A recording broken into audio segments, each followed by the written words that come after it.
I now give the floor to His Excellency Subrahmanyam Jaishankar, Minister for External Affairs of India.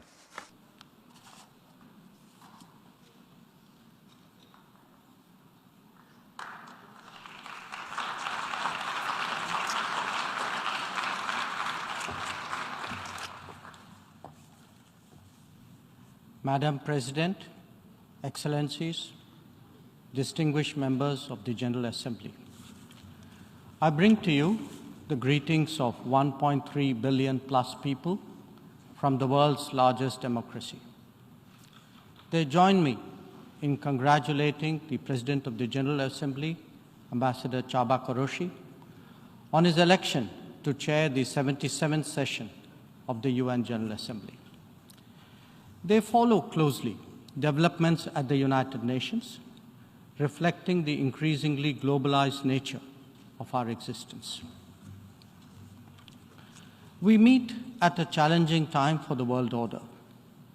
This session's theme, a watershed moment, transformative solutions to interlocking challenges, seeks to capture its seriousness. Excellencies, the year 2022 is an important milestone in India's journey towards growth, development, and prosperity. India is celebrating 75 years of its independence, what we call Azadi Ka Amrit Mahotsav. The story of that period has been one of toil, of determination, innovation, and enterprise of millions of ordinary Indians. They are rejuvenating a society pillaged by centuries of foreign attacks and colonialism. And they are doing so in a democratic framework whose steady progress is reflected in more authentic voices and grounded leadership. This new India, under the visionary and dynamic leadership of Prime Minister Narendra Modi, is a confident and resurgent society. Its agenda for our centenary will be achieved through the 5 pledges that we committed to on our Independence Day. 1, we are resolved to make India a developed country in the next 25 years. For the world, that creates more capacities for global good. 2, we will liberate ourselves from a colonial mindset. Externally, this means reformed multilateralism and more contemporary global governance. 3, our rich civilizational heritage will be a source of pride and of strength. This includes care and concern for the environment, so ingrained in our traditional ethos. 4, we will promote greater unity and solidarity. This expresses a coming together on global issues such as terrorism, pandemics, or the environment. And 5, we will instill consciousness of duties and responsibilities. This applies to nations as much as it does to citizens. These 5 pledges affirm our age-old outlook that sees the world as one family. We believe that national good and global good can be entirely in harmony. It is this conviction that led us to supply vaccines to over 100 nations. Similarly, our evacuation operations in HADR situations always had room for other nationals in distress. Even as we meet our own development targets, India offers partnerships to our brothers and sisters in Asia, in Africa, and Latin America. And we do so based on their needs and their priorities.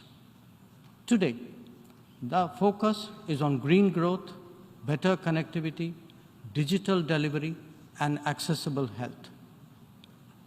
Our solidarity is not just in words. You can see them in 700 projects across the world. Madam President, Even while India contributes to global betterment, we recognize the sharp deterioration in the international landscape. The world is already struggling with challenges of post-pandemic economic recovery. The debt situation of the developing is precarious. To this is now added the rising costs and the shrinking availability of fuel, of food, and of fertilizers. These, along with trade disruptions and diversions, are among the many consequences of the Ukraine conflict. The Indo-Pacific, too, witnesses fresh concerns about its stability and its security. And climate events have added an overlay on these mounting anxieties. As we saw in the case of the COVID pandemic, the South will be the most impacted, even if the immediate causes are well beyond. It is imperative that global conversations recognize this deep unfairness. The inequity of vaccine distribution should not be replicated in other domains. Madam President, as the Ukraine conflict continues to rage, we are often asked, whose side are we on? And our answer each time is straight and honest. India is on the side of peace and will remain firmly there. We are on the side that respects the UN Charter and its founding principles. We are on the side that calls for dialogue and diplomacy as the only way out.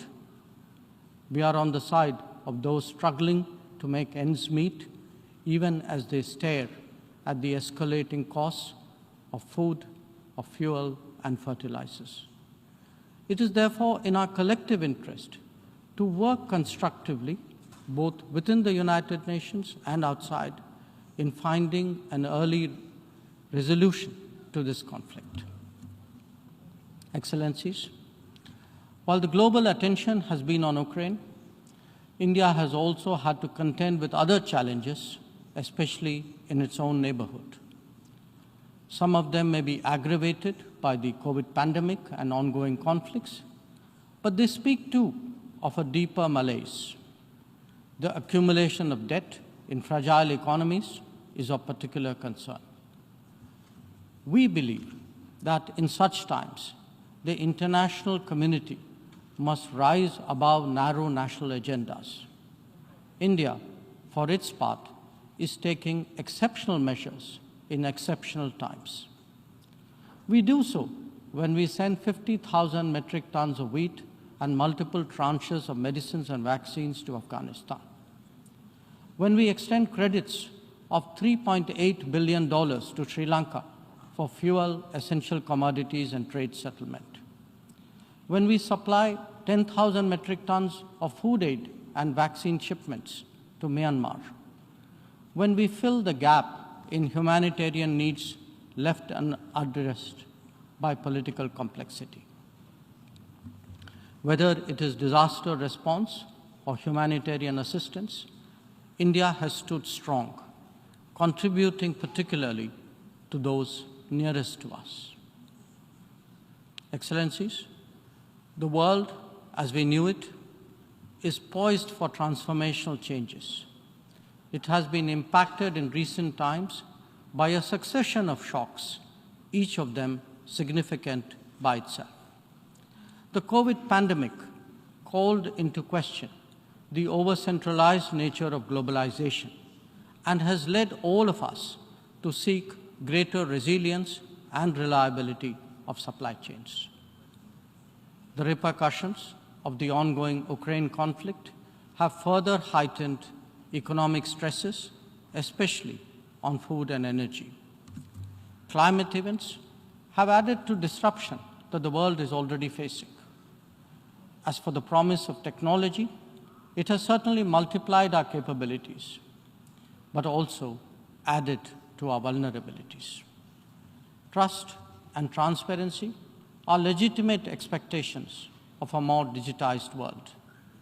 The quest to create a better global order would necessarily have to address all these issues. Among them, Some are clearly more existential in nature and necessitate intense coordination by the international community. Climate action and climate justice are particularly noteworthy in this respect. In their pursuit, India has worked with partners on the International Solar Alliance, the One Sun, One World, One Grid initiative, and the Coalition for Disaster Resilient Infrastructure. We stand ready to support any collective and equitable endeavor to protect our environment and to further global wellness. Lifestyle for environment, or LIFE, as declared by Prime Minister Narendra Modi in Glasgow on the sidelines of COP26, is our homage to Mother Nature. India remains deeply committed to fighting climate change under the UNFCCC and the Paris Agreement. We do so on the principle of common but differentiated responsibilities and respective capabilities in the light of different national circumstances. We have announced our updated nationally determined contributions after COP26.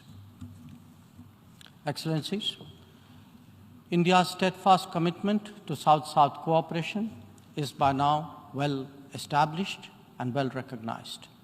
Our approach is based on principles of mutual respect and national ownership, with a commitment to sustainable development for all. As we begin the G20 presidency this December, we are sensitive to the challenges faced by developing countries. India will work with other G20 members to address serious issues of debt, of economic growth, food and energy security, and particularly of environment. The reform of governance of multilateral financial institutions will continue to be one of our core priorities. Madam President, India would be completing its tenure as a member of the Security Council this year. In our term, we have acted as a bridge on some serious but divisive issues confronting the Council. We have also focused on concerns such as maritime security, peacekeeping, and counterterrorism. Our contributions range from providing technology with a human touch to ensuring safety and security of UN peacekeepers. As the chair of the Counterterrorism Committee this year, India would be hosting its special meeting in Mumbai and New Delhi. I invite all member states to participate in it. We need to create a global architecture that responds to the new tech tools deployed against open, diverse, and pluralistic societies. Having borne the brunt of cross-border terrorism for decades, India firmly advocates a zero-tolerance approach. In our view, there is no justification for any act of terrorism regardless of motivation, and no rhetoric, however sanctimonious, can ever cover up bloodstains. The United Nations responds to terrorism by sanctioning its perpetrators. Those who politicize the UNSC 1267 sanctions regime, sometimes even to the extent of defending proclaimed terrorists, they do so at their own peril. Believe me, they advance neither their own interests nor indeed their reputation. India has always espoused a cooperative, inclusive, and consultative approach to international relations. We believe that multipolarity, rebalancing, fair globalization, and reformed multilateralism cannot be kept in abeyance.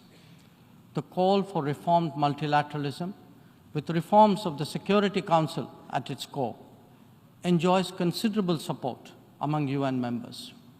It does so because of the widespread recognition that the current architecture is anachronistic and ineffective. It is also perceived as deeply unfair, denying entire continents and regions a voice in a forum that deliberates their future. India is prepared to take up greater responsibilities. but it seeks, at the same time, to ensure that the injustice faced by the Global South is decisively addressed. Our call is to allow serious negotiations on such a critical matter to proceed sincerely. They must not be blocked by procedural tactics. Naysayers cannot hold the IGN process hostage in perpetuity. In these turbulent times, it is essential that the world listens to more voices of reason and experiences more acts of goodwill. India is willing and able on both counts. We believe and advocate that this is not an era of war or of conflict. On the contrary, it is a time for development and for cooperation. Madam President, in the past, this august assembly has served as a meeting point of views and as a catalyst for action. It is vital that we continue to believe in the promise of diplomacy and the need for international cooperation. Therefore, Madam President, let us strive to return to the course of seeking peace, progress, and prosperity. I thank you.